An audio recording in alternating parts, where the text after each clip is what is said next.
Advogada, advogado. Você sabia que estabelecer parcerias com outros escritórios e advogados pode inseri-lo e sedimentá-lo no mercado de trabalho da advocacia? Pois então, esse é o tema que nós vamos tratar no projeto Prática Jurídica aqui do Estratégia. Eu sou a professora doutora Gisele Welch, sou advogada com atuação nos tribunais de segundo grau, tribunais superiores e também professora de processo civil. Bom, aqui a gente quer falar um pouquinho aqui a respeito, justamente como o advogado ou advogada podem realmente buscar uma maior inserção, um maior reconhecimento, né, nesse mercado da advocacia que a gente sabe que está tão difícil, tão, né, aí cheio, disputado, né? Então é de fato muito importante que o profissional ele tenha algumas qualidades, ele demonstre, né, e desempenhe algumas qualidades essenciais. Claro, uma qualificação técnica adequada, uma especialização numa área, né, específica definida, uma área que tenha uma demanda, por exemplo, atualmente compliance, né, a questão da reforma tributária e conformidade, LGPD, enfim, e atuação em tribunais superiores, especialmente, que é algo, né, que a gente sabe que demanda maior complexidade, maior aí proximidade com questões institucionais, regimentais. Então eu atuo justamente em tribunais superiores e eu sei que isso demanda uma qualificação, uma expertise. Então nessas áreas, advogado pode realmente se qualificar e se especializar. Nessa consideração, o profissional tendo essa qualificação, essa expertise diferenciada, ele vai poder então oferecer esse serviço para outros advogados que não têm essa expertise nessa área, nessa atuação tão direcionada, tão específica. Então, esse é o primeiro pilar, eu diria, para justamente tornar viável ou então para oferecer, para ser vantajoso, né, para outro escritório, outro advogado, aí a parceria com este profissional. Uma qualificação técnica especializada, o oferecimento de uma atuação bastante direcionada e diferenciada, tá, que outro advogado ou outro escritório não tenha condições de fazer. E aí realmente vai se tornar atrativo para esse mercado de parcerias. As parcerias, portanto, ajudam muito, né? Aí justamente essa questão da inserção, porque a captação de clientes no primeiro momento é mais difícil, depende de mais tempo, de articulação. E firmar parcerias com outros advogados e sociedades de advogados é muito bom, porque dependendo do desempenho dos resultados, isso vai fazer com que se tenha outros casos, né? Quem sabe até se administre e se atue em conjunto em carteiras de clientes. Isso vai fazendo com que o profissional vá ficando mais conhecido, reconhecido e sendo contratado por outros, né? Aí advogados ou escritórios que atuam naquela matéria, que atuam, por exemplo, naquele setor. Então, se tu atendeste um escritório que faz direito médico nos tribunais, né? Tribunal de segundo grau, tribunais superiores, ou então, né, que tenha uma outra expertise, né, direito do consumidor, outros que atendem essas áreas, servidor público, outros que atendem essas áreas e nichos vão se interessar na tua atuação, mas ela tem que ter um diferencial, ela tem que ter justamente uma expertise técnica bem definida. As parcerias, portanto, elas ajudam a inserir no mercado e a dar essa notoriedade e, portanto, gerar, né, ela acaba sendo um fator de captação orgânico dos advogados, né? Eu tô aqui falando justamente pela minha experiência prática. Como eu disse, eu tenho uma atuação muito direcionada numa advocacia estratégica em tribunais de segundo grau, quando para julgamento, né, de recurso de apelação, por exemplo, que é muito importante, então despacho de memoriais com julgadores, realização de sustentação oral de uma maneira, né, assertiva, estratégica, e especialmente STJ e STF, que são realmente tribunais que demandam um conhecimento, uma prática do advogado e da advogada, uma proximidade, né, física em Brasília, por exemplo. Então, realmente é uma área que demanda uma expertise, demanda uma prática que outros advogados muitas vezes não têm, porque se ocupam, né, desde a captação, relação com o cliente, formação do processo até a sentença de primeiro grau e assim por diante. É só um exemplo de possibilidade de parceria. Uma outra possibilidade de parceria é ainda o advogado ou a advogada correspondente, que são aqueles que se colocam à disposição, que oferecem serviço para audiências, diligências, quando, por exemplo, né, tem a questão física, o escritório é de outro estado, mas precisa de uma atuação, né, aí no estado mais distante, ou até mesmo em Brasília, o advogado, a advogada pode começar como correspondente e aos poucos ir mostrando que tem condições, que tem expertise, que tem resultados a apresentar. E aí ele vai ampliando a sua rede de atuação perante aquele escritório, aqueles advogados, ou então até mesmo perante outros daquele nicho, daquela área, como eu, né, acabei de referir. Então, realmente é algo a se apostar. Eu trabalho bastante com parcerias e acho que faz sentido para captação, para a sedimentação na área da advocacia, que a gente sabe é um mercado hoje bastante concorrido. Agora, é preciso, para estabelecer parcerias, observar alguns critérios, né? Algumas normativas, regulamentações. Em primeiro lugar, tem toda uma normativa, né, um conjunto de leis, como o Estatuto da OAB, né, Código de Ética, outros provimentos que tratam, por exemplo, de associação de advogados, né, indicação, percentual, receber um percentual, uma remuneração por indicação de clientes, que são provimentos importantes de serem conhecidos. Tudo isso vai estar, né, na aula aí que gravei no material fornecido pelo Estratégia nesse projeto de prática jurídica de modo mais detalhado.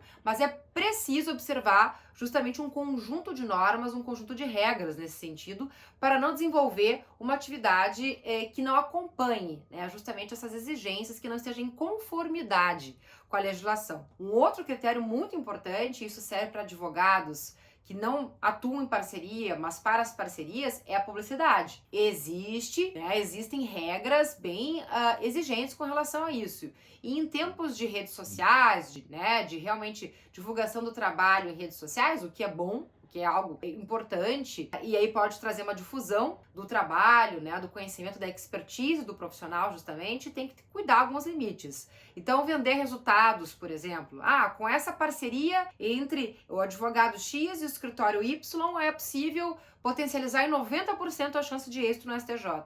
Não pode vender resultados, não pode expor processos e clientes em que se atuou, né, justamente para essa finalidade. Pode sim falar da parceria que tem, do trabalho que foi desenvolvido, né, da expertise técnica, caráter educacional e informativo, né, mostrar que tem conhecimento, por exemplo, atuo perante tribunais superiores, tenho essa expertise. Ter nas redes sociais vídeos e conteúdos que demonstram isso, uma atualização das decisões recentes, expertise para, por exemplo, né, estratégias e técnicas para atuação mais bem sucedida, né, mais efetiva, isso não há problema. Agora, vender resultados é algo vedado, tá? Também, outra questão que é bem importante observar, tá? Que tem até uma lei mais recente de 2022 nesse sentido, que é fazer indicação, não ser parceiro, mas indicar o cliente para um advogado no escritório, não sendo advogado. Não pode receber remuneração, né? Isso é expressamente vedado. Então, vários critérios, como por exemplo também contrato. Que contrato que vai ser feito para estabelecer essa parceria? E tem que ter um contrato. A contratualização e completa, prevendo qual vai ser a divisão de tarefas. Quem vai fazer o quê? Tem um advogado, que é justamente lá o titular do processo, e o parceiro, que vai atuar mais no segundo grau, tribunais superiores, por exemplo, ele vai ficar responsável só por certas atividades. Despacho de memoriais, né, com os julgadores, acompanhamento do julgamento, sustentação oral na sessão de julgamento. Isso tem que ficar muito claro. Tem que ficar claro também quem é o advogado que vai fazer o comando da estratégia total da atuação. Alinhamentos técnicos, muito, muito, muito importante para não ter problema de parte a parte, né? Então, qual vai ser também a estrutura do contrato, né, da remuneração. Como ficam os contratuais, o chamado prolabore, né, honorários de sucumbência, embora o próprio STJ já tenha determinado que todos os advogados que atuam no processo têm que ter parcela da sucumbência, né? Mas enfim, como fica isso, o êxito, se vai ter um percentual de êxito, por exemplo, e de indicação, que entre advogados, como eu disse, é totalmente possível. Tudo isso, também com relação, por exemplo, quando eu disse a correspondente, que está em outro lugar, em outro estado, ou mesmo o advogado, advogada que vai fazer os tribunais superiores, que é em Brasília, se não está situado em Brasília, né? Despesas de deslocamento, de hospedagem, né? Demais outras despesas decorrentes. Como é que fica isso? Como é que vai ser pago? Em que tempo? De que modo? Todas essas condições de execução, né, de realização, divisão de tarefas, remuneração, tudo isso tem que estar muito bem contratualizado para evitar um problema, né, para evitar justamente uma distorção da ideia da parceria, que é somar forças, é somar capacidades, expertises e, claro, é muito mais provável que se eu, advogado, advogada, que tem um processo, um conjunto de processos importantes, que envolvam uma questão vultuosa, um valor vultuoso, mas eu sei que um outro advogado tem um acesso melhor, uma oitiva qualificada, né, um conhecimento de como conduzir nos tribunais de segundo grau, tribunais superiores, eu tenho mais a ganhar fazendo uma parceria com ele, porque senão eu posso perder por um detalhe. E hoje é assim. O acesso aos tribunais exige justamente esse trabalho artesanal, esse trabalho qualificado e direcionado. E muitas vezes o advogado, ainda mais aquele, né, que se envolve muito com o escritório, e hoje a questão de gestão do escritório, a questão de relacionamento com o cliente, captação,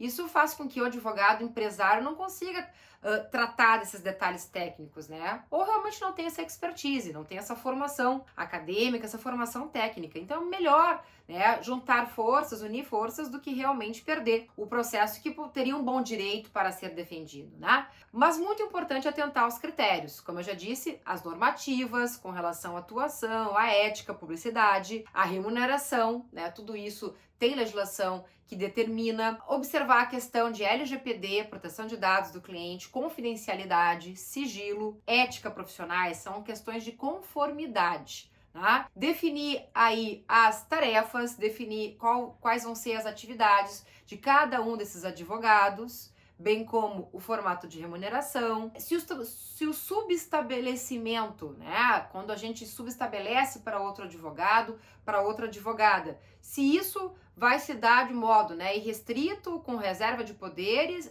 modo restrito, reserva de poderes, ou então irrestrito, sem reserva de poderes. Quando eu continuo atuando no processo, que é o mais comum da parceria, é reserva de poderes, até porque é para certas atividades. Quando é para passar o processo, né, porque daqui para frente só aquele advogado vai assumir, aí eu faço sem reserva de poderes. Isso é muito importante, tá? Observar compliance, eu já falei, publicidade, sigilo profissional.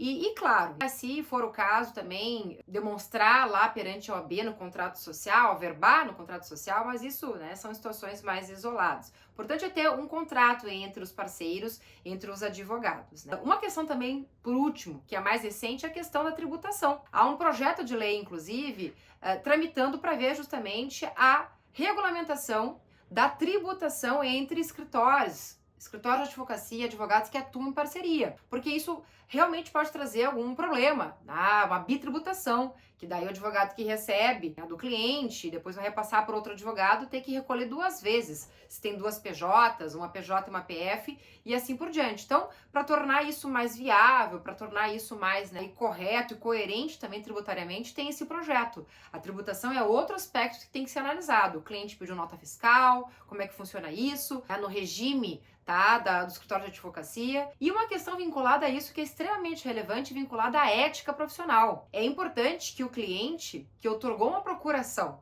para um advogado, para o escritório de advocacia, que está confiando, portanto, naquele profissional, ele tome conhecimento que está sendo contratado um outro advogado, um outro escritório. Primeiro que se tenha a informação de por que se justifica essa contratação de um segundo advogado, se explique bem e que ele tenha ciência, se ele vai pagar diretamente, se é o escritório, se é de uma combinação de ganho a partir do que o escritório originário vai ganhar, o advogado vai ganhar, mas é importante que o cliente saiba, não é? Hoje a gente percebe aí essa terceirização e acontece muito por algumas questões de facilidade, uso de inteligência artificial, que pode ser usado estrategicamente na advocacia, mas com cuidados, limites e revisão e com transparência. O cliente tem que saber quem contratou, quais são os limites de atuação, né? Porque afinal é ele que está remunerando, pelo menos, honorários contratuais. Então, nessa questão de honorários contratuais, é importante dar essa transparência também, né? Dar essa conformidade ética perante o cliente. Olha, são inúmeras questões, a parceria é muito importante para a prática jurídica e eu convido vocês a seguirem acompanhando esse projeto Prática Jurídica do Estratégia, que traz vários subsídios para o desenvolvimento e, claro, aí o sucesso dos advogados na prática jurídica da advocacia. Vem com a gente, obrigada e até a próxima.